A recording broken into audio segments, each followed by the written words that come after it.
प्यारे विद्यार्थियों नमस्कार। आइए आज टॉप 10 क्वेश्चंस को हल करते हैं।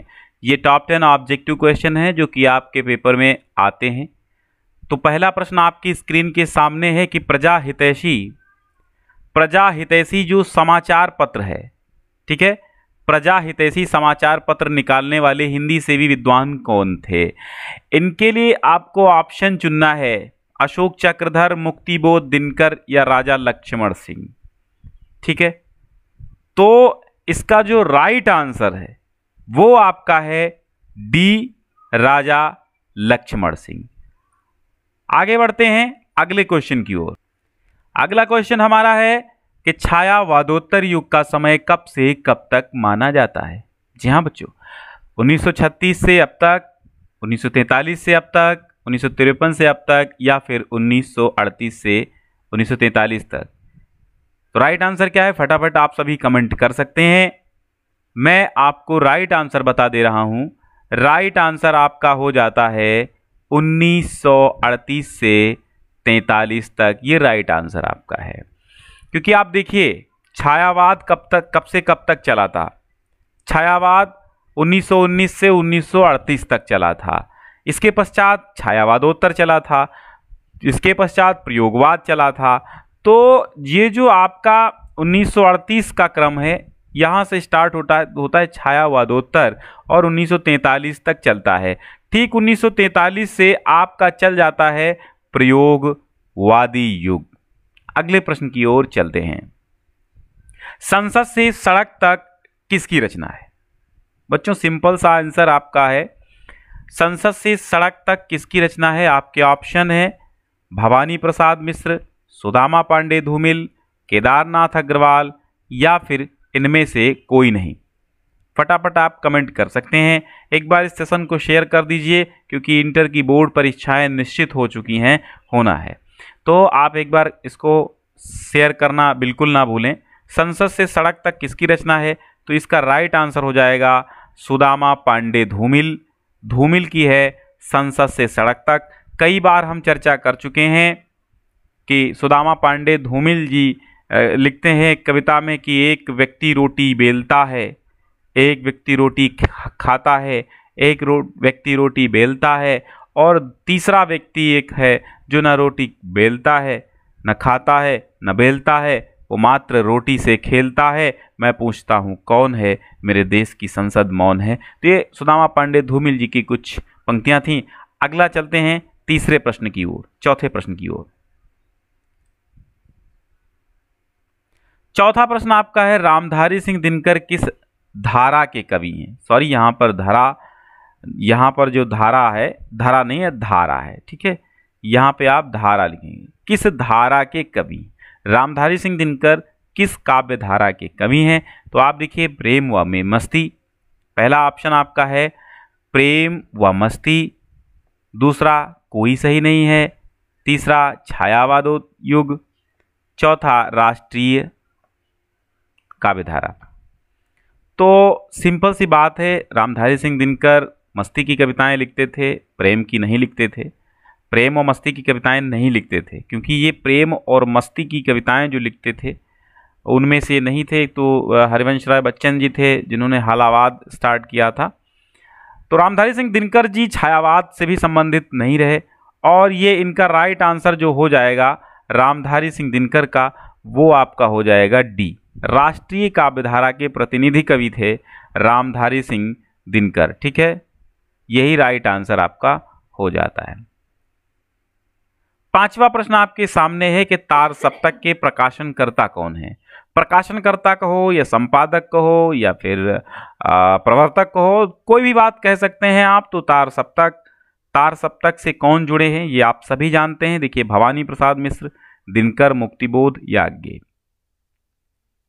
इनमें से कौन से तार सप्तक के प्रकाशन करता है। तो राइट आंसर के लिए आप देख लीजिए आज्ञे, सच्चिदानंद हीरानंद वात्स्यायन आज्ञे। ठीक है बच्चों, सच्चिदानंद हीरानंद वात्स्यायन आज्ञे राइट आंसर आपका हो जाएगा। ठीक है बच्चों, यानी आज्ञे आपका राइट आंसर हो जाएगा। छठा प्रश्न आपके सामने है कि निम्न में से ज्ञान आश्रयी शाखा के कवि कौन है? नहीं है, बात नहीं है, मतलब ज्ञान आश्रयी शाखा के कवि कौन नहीं है, तो नहीं पर आपको ध्यान देना है। तो इसके ऑप्शन है कबीर, रैदास, तुलसीदास या फिर दादू दयाल। तो आप जानते हैं कि कबीर, रैदास और दादू दयाल ये जो तीन लोग थे ये ज्ञानाश्रयी शाखा के कवि थे, और ये जो तुलसीदास हैं ये रामाश्रयी शाखा की सगुण शाखा के कवि थे। इसलिए आपका राइट आंसर सी हो जाएगा, सी यानी तुलसीदास। आगे बढ़ते हैं अपने 7वें प्रश्न की ओर। दीप शिखा के रचनाकार कौन है? दीप शिखा के रचनाकार कौन है? इसके लिए आप सभी कमेंट कर दीजिए और अपने दोस्तों को शेयर करना बिल्कुल ना भूलिए। बाकी सब्सक्राइब तो आपने कर ही लिया होगा। अगर आपने सिलेबस पूरा नहीं किया है तो जल्द से जल्द, सीबीएसई बोर्ड हो चाहे यूपी बोर्ड हो, सबका सिलेबस प्लेलिस्ट बनी हुई है, आप फौरन वहां पर जाकर के देख सकते हैं। तो दीप शिखा के रचनाकार कौन है? बेहद मशहूर कवयित्री हैं हमारी, तो आप सभी जान गए कौन है? महादेवी वर्मा। ठीक है बच्चों, महादेवी वर्मा जो हैं वो क्या हैं? महादेवी वर्मा आपके दीप शिखा, सांध्य गीत, नीरजा, इन सब की रचनाकार हैं। कौन? महादेवी वर्मा। तो राइट आंसर आपका ए ऑप्शन महादेवी वर्मा के साथ जाएगा। अगला प्रश्न 8वां, वैदेही वनवास के रचनाकार कौन है? वैदेही वनवास, तो मैंने एक ट्रिक बताई थी आपको प्रिप चुचोवे वाली, यानी प्रिय प्रवास, पद्य प्रसून, चुभते चौपदे, चोखे चौपदे, वैदेही वनवास, रस कलश। तो ये वैदेही वनवास और रस कलश ये सब अयोध्या सिंह उपाध्याय हरिऔध जी का है। तो बी आपका राइट आंसर हो जाएगा, अयोध्या सिंह उपाध्याय हरिऔध। अगला प्रश्न 9 नंबर आपके सामने है कि जनवादी कविता के बृहत त्रयी में कौन आते? मोस्ट इंपॉर्टेंट प्रश्न है और एक नया प्रश्न आपके सामने, लगभग आपने पहली बार इसको देखा होगा। जनवादी कविता के बृहत त्रयी, बृहत त्रयी का मतलब होता है जो बड़े बड़े 3 लोग हैं वो कौन है? ठीक है, तो बड़े बड़े 3 लोग जो हैं जनवादी कविता के बृहत त्रयी में आते हैं वो कौन है? तो फटाफट आपके लिए मैं जवाब दे देता हूं। देखिए, श्रीधर पाठक, राम नरेश त्रिपाठी या भवानी प्रसाद मिश्र। पहला ऑप्शन बिल्कुल गलत है। दूसरा, नलिन विलोचन शर्मा, नरेश मेहता और केसरी कुमार, ये तो नकेनवाद के थे जिसको हम प्रपद्यवाद भी बोलते हैं। ठीक है, और चौथा ऑप्शन तीसरा आता है सी, नागार्जुन, त्रिलोचन, केदारनाथ अग्रवाल, और फिर आता प्रसाद पंत निराला। तो ये बृहत्त्रयी छायावाद के हैं। प्रसाद पंत निराला जो हैं ये बृहत्त्रयी जो हैं ये छायावाद के हैं। और आपका जो राइट आंसर है, राइट आंसर आपका हो जाएगा नागार्जुन, त्रिलोचन और केदारनाथ अग्रवाल। सी ऑप्शन जनवादी कविता के बृहत्त्रयी में आते हैं नागार्जुन, त्रिलोचन और केदारनाथ अग्रवाल। आगे बढ़ते हैं और अंतिम प्रश्न हमारा है, पृथ्वीराज रासो की रचना किसकी है? पृथ्वीराज रासो रचना रासो ग्रंथ है, एक वीरगाथा काल का है, यानी जिसको हम आदिकाल भी बोलते हैं। तो जगनिक इसके रचनाकार नहीं है क्योंकि जगनिक ने परमाल रासो लिखा है। चंद बरदाई यही है इसके राइट आंसर। तो चंद बरदाई आपका राइट आंसर हो जाएगा। पृथ्वीराज रासो के रचयिता जगनिक, क्योंकि जगनिक नहीं है, जगनिक परमाल रासो के हैं, और परमाल तो एक राजा थे, वही उन पर आधारित परमाल रासो था जो जगनिक ने लिखा, और भूषण भट्ट इसके नहीं है। यानी आपका जो राइट आंसर जाएगा वो आपका है पृथ्वीराज रासो, चंद बरदाई। ठीक है बच्चों, तो आज की क्लास आपको कैसी लगी हमें अवश्य बताइएगा। कमेंट बॉक्स आप सभी के लिए खुला हुआ है, और अगर किसी प्रश्न में आपको डाउट है तो ज़रूर क्लियर कीजिएगा। हमारे फ़ोन नंबर्स भी आपको दिए गए हैं। कहाँ हैं? अबाउट सेक्शन में जाइएगा।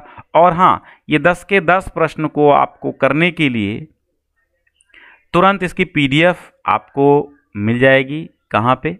आपके टेलीग्राम चैनल पे अबाउट सेक्शन में उसका भी लिंक दिया हुआ है। और इस 10 के 10 प्रश्न आपको अगर प्रैक्टिस करनी है तो मैं अभी डिस्क्रिप्शन में लिंक मैंने दे रखा है, आप वहाँ से जाकर के हमारी वेबसाइट पे चले जाएंगे। वेबसाइट पे ढेर सारा आपको स्टडी मटेरियल, PDFs वगैरह पूरी आपको इंटरमीडिएट हाई स्कूल की मिल जाएंगी, हिंदी की, और वहीं कोई दिक्कत नहीं होने वाली है। आप फटाफट वहाँ पर जा कर के देख सकते हैं और अपना मॉक टेस्ट वाले कॉलम में बिल्कुल मत जाइए, बिल्कुल जाना मत भूलिएगा, सॉरी, जाना बिल्कुल नहीं भूलना आपको मॉक टेस्ट वाले कॉलम में, क्योंकि वो आपके लिए बनाया गया है।